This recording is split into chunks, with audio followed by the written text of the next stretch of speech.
Astroyogi channel में आपका स्वागत है। आज हम आपको बताएंगे द्रौपदी महाभारत की वीर राजकुमारी के बारे में 10 आश्चर्यजनक तथ्य। तो ऐसे ही वीडियो के लिए लाइक और सब्सक्राइब करें। महाभारत को कई लोगों द्वारा अब तक लिखा गया सबसे महान महाकाव्य माना जाता है। कुछ हिंदुओं के लिए यह ऐतिहासिक घटनाओं का वर्णन करता है।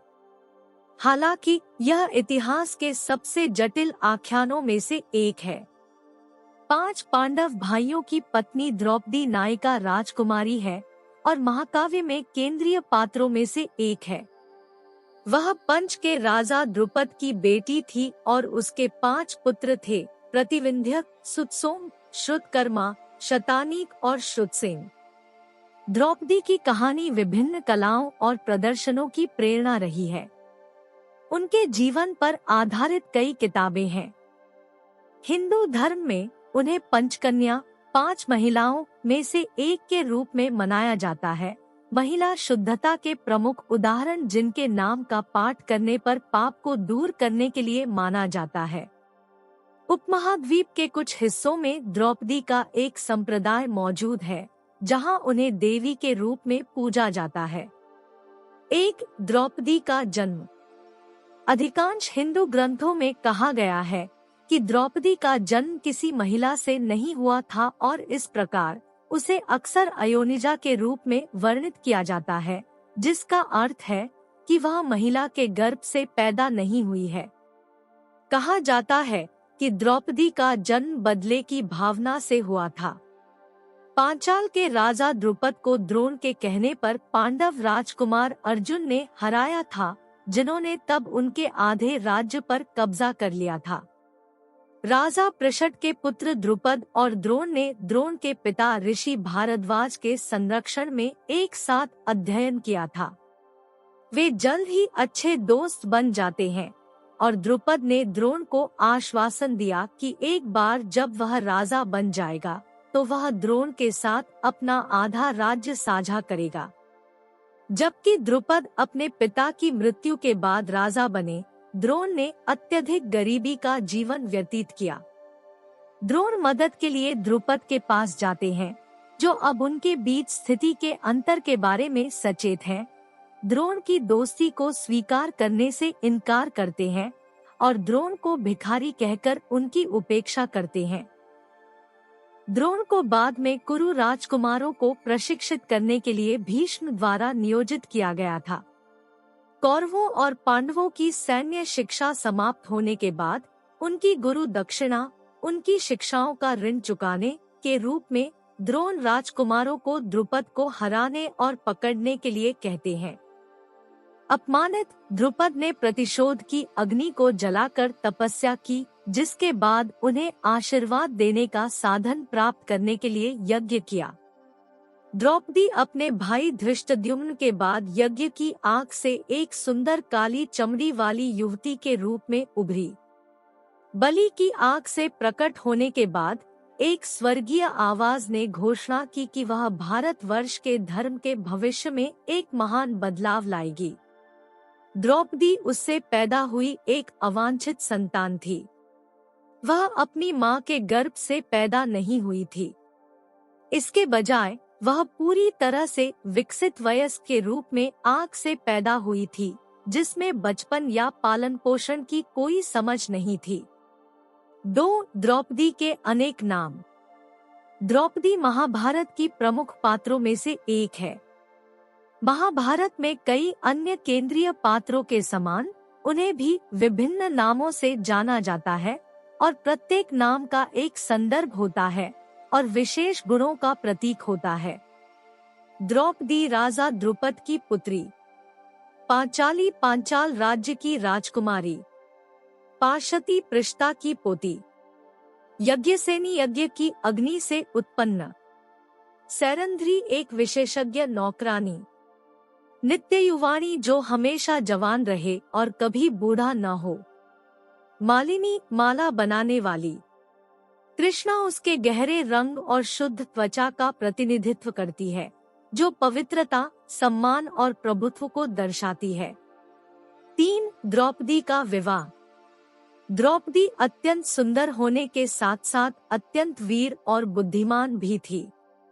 राजा ध्रुपद ने अपनी सुयोग्य पुत्री के लिए स्वयंवर का आयोजन किया, जिसमें उन्होंने विवाह के लिए शर्त रखी।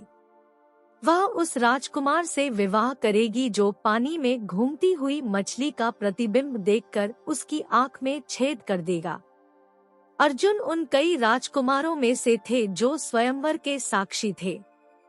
हालांकि पांडव राजकुमार अपने भाइयों युधिष्ठिर और भीम के साथ एक ब्राह्मण के भेष में थे। यकीनन स्वयंवर में उपस्थित लोगों में कर्ण के अलावा केवल अर्जुन ही थे।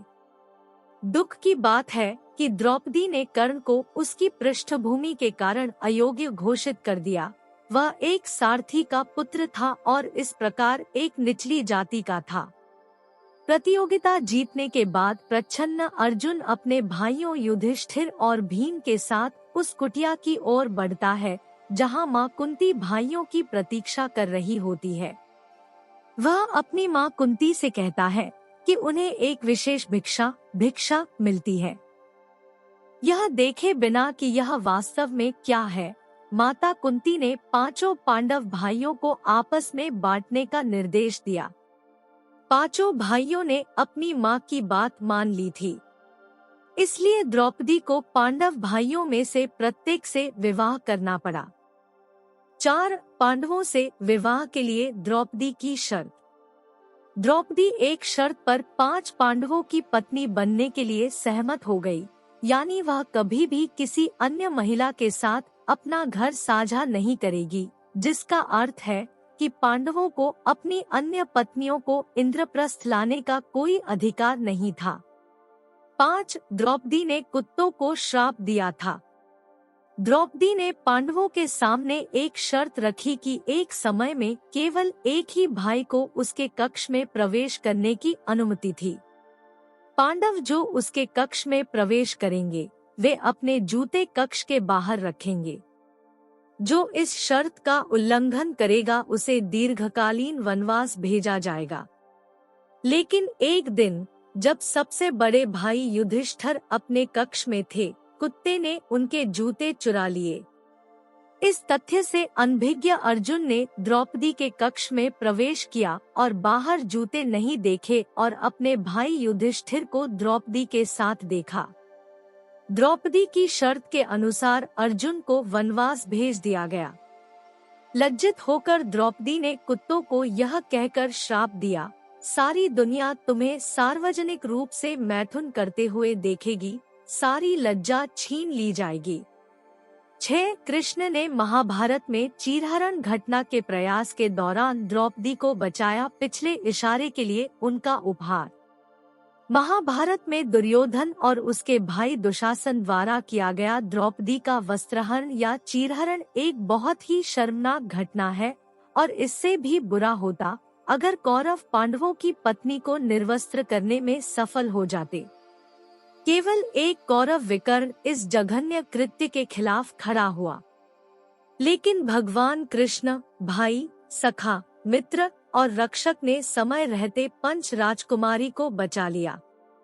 एक बार जब सर्वशक्तिशाली सुदर्शन चक्र चलाने के बाद कृष्ण को अपनी उंगली पर चोट लग गई, तो कहा जाता है कि उनकी अपनी बहन सुभद्रा ने सूती कपड़े के एक टुकड़े की खोज शुरू कर दी थी, जिसे वह फाड़ सकती थी और उसके लिए एक पट्टी बना सकती थी। हालांकि द्रौपदी ने जल्दी से अपने महंगे ब्रोकेड साड़ी के पल्लू के एक हिस्से को फाड़ दिया और जल्दी से खून बह रहा था। यह कर्म कृष्ण के मन में अंकित हो गया। मथुरा के यादव राजकुमार ने चिरहरण प्रकरण के दौरान एहसान वापस किया।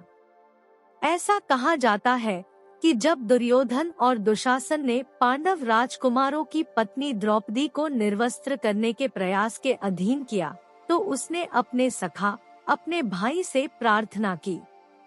7 काली का अवतार। दक्षिण भारत में एक आम धारणा है कि द्रौपदी भी महाकाली का ही अवतार थी। वह सभी अभिमानी राजाओं को नष्ट करने के लिए भगवान कृष्ण की सहायता के लिए पैदा हुई थी, इसलिए उन्हें भाई बहन माना जाता है। हालांकि द्रौपदी का जन्म अग्नि से हुआ था। 8. द्रौपदी के अवतार। नारद पुराण और वायु पुराण के अनुसार वह निम्नलिखित की संयुक्त अवतार है। देवी श्यामला धर्म की पत्नी, भारती वायु की पत्नी, शची इंद्र की पत्नी, उषा अश्विन की पत्नी, पार्वती शिव की पत्नी। 9. द्रौपदी को कुमारी होने का वरदान मिला। द्रौपदी पंचकन्याओं में से एक है जिन्हें 5 कुमारी के रूप में जाना जाता है। अगले पति के पास जाने से पहले वह अपना कौमार्य और पवित्रता हासिल करने के लिए आग से होकर गुजरती थी। इससे पहले इस तरह के नियम कभी नहीं माने गए थे। पांडवों की अन्य पत्नियां हैं, लेकिन ये पत्नियां अपने माता पिता के साथ रहती थी और वे 4 साल तक अपनी पत्नियों से मिलने उनके पास जाते थे। 10. द्रौपदी की मृत्यु। श्री कृष्ण के नश्वर शरीर को छोड़ने के बाद पांडवों की दुनिया में रुचि खत्म हो गई। युधिष्ठिर, द्रौपदी और पांडवों ने तपस्या के लिए अपने नश्वर शरीर के साथ स्वर्ग जाने का फैसला किया। उन्होंने स्वर्ग की ओर अपनी यात्रा शुरू की और लगातार चलते हुए हिमालय के निकट पहुँचे। इस पर्वत को पार करने के बाद उन्होंने सुमेरु पार्वती को देखा।